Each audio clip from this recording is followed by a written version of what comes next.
నమస్తే అండి అందరికీ. ఏంటి ఇంత సంతోషంగా ఉంది అనుకుంటున్నారా? ఫిబ్రవరి 10వ తారీఖు నాటికి మా మ్యారేజ్ అయ్యి కరెక్ట్‌గా 4 ఇయర్స్ కంప్లీట్ అయిందండి. చూస్తుండగానే 4 సంవత్సరాలు పూర్తయిందా అన్నట్టుగా ఉంది. ఈ 4 సంవత్సరాలలో మా వారు ఏ రోజు నాకు ఒక్కసారి కూడా గిఫ్ట్ ఇవ్వలేదండి. ఫస్ట్ టైం నాకు గిఫ్ట్ ఇచ్చాడు. అందుకే ఇంత సంతోషంగా ఉంది. ఆ గిఫ్ట్ కూడా చాలా వెరైటీగా ఇచ్చారండి బాబు. ఎవరైనా భార్యకి గిఫ్ట్ ఇస్తే ఎలా ఇస్తారు? తన డబ్బులు పెట్టో లేదంటే ఫ్రెండ్స్ దగ్గర అప్పు చేసో ఇచ్చే హస్బెండ్‌ని చూశాను. కానీ మా వారు ఎక్కడ అప్పు చేశారో తెలుసా? నా దగ్గరేనండి బాబు. నా దగ్గర అప్పు చేసి మరి నాకు గిఫ్ట్ ఇచ్చారు. వీడియోస్ తీయటానికి నువ్వు కొంచెం కూడా కోఆపరేటే చేయవు. ట్రైపాడ్ అని ఉంటుందంట, దాంతో ఈజీగా వీడియోస్ తీసుకోవచ్చంట అని ఒకసారి చెప్పాను. దాంతో ఇలా నా దగ్గర పని ఉందని చెప్పి 600 తీసుకొని ట్రైపాడ్ బుక్ చేసి నాకు అదే గిఫ్ట్ ఇచ్చాడండి బాబు. ఏదైతే ఏమి, ఎలాగైనా మా ఆయన సంతోషంతో ఇచ్చాడు కాబట్టి నాకు హ్యాపీనే అనిపించింది.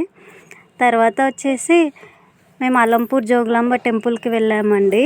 మా పెళ్ళయి ఇన్ని సంవత్సరాలలో కనీసం గుడికి వెళ్ళటానికి కూడా లేదండి మా పెళ్ళి రోజు. ఫస్ట్ యానివర్సరీకి మాత్రం మంత్రాలయం వెళ్ళాము. ఇక రెండో యానివర్సరీకి వచ్చేసి మా నాన్నమ్మకి పక్షవాతం వచ్చి మంచంలో పడిండే. ఇక నానమ్మకి చేసుకుంటూ ఉండిపోయాను.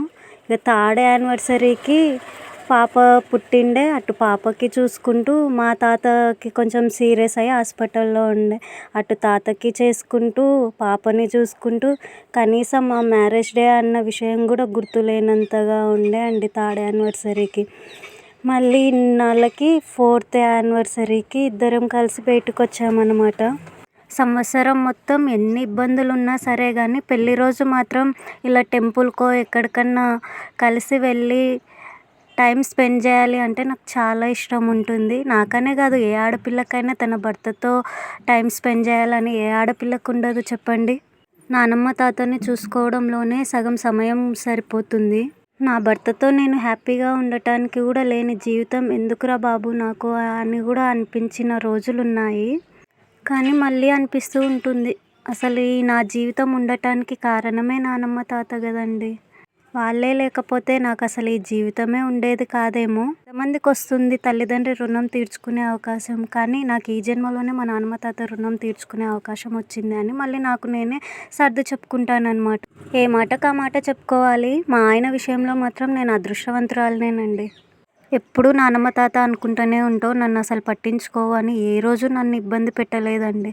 నన్ను చాలా బాగా అర్థం చేసుకుంటాడు. ఆ విషయంలో మాత్రం నేను నిజంగా అదృష్టవంతురాలినే.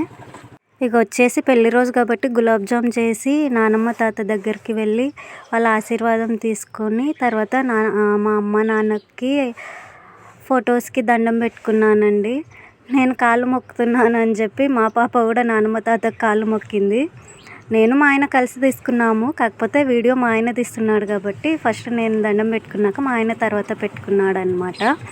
తర్వాత అందరం కలిసి గులాబ్ జామ్ తిన్నాము. 4 సంవత్సరాల నా మ్యారేజ్ లైఫ్లో ఒకటి మాత్రం నేను చెప్పగలనండి, కాళ్ళు తడవకుండా సముద్రాన్ని దాటగలం కానీ కళ్ళు తడవకుండా సంసారాన్ని మాత్రం దాటలేమండి బాబు. ఏ సంసారంలో అయినా ఏ ఇంట్లో అయినా చిన్న చిన్న గొడవలు కామన్. కానీ ఆ గొడవల్ని అలాగే పట్టి పాకులాడకుండా ఒకరినొకరు అర్థం చేసుకొని ముందుకు సాగిపోవాలి. ఇంకా భార్యాభర్తల మధ్య మెయిన్గా ఉండాల్సింది ఒకరిపైన ఒకరికి నమ్మకం అండి. అది మా ఇద్దరి మధ్య చాలాగానే ఉంది. ఇలా ఒకరినొకరు అర్థం చేసుకుంటూ ఉంటే ఆ సంసారంలో ఎన్ని ఒడిదుడుకులు ఉన్నా ఆ సంసారం సాఫీగా ముందుకు సాగిపోతూ ఉంటుంది. ఇది అండి ఈరోజు మా పెళ్ళి రోజు సెలబ్రేషన్ ఇలా జరిగిపోయింది. 3 సంవత్సరాల తర్వాత మా పెళ్ళి రోజు మా ఆయనతో కలిసి టెంపుల్కి వెళ్ళి వచ్చినందుకు చాలా సంతోషంగా ఉందండి. ఓకే, బాయ్ మరి.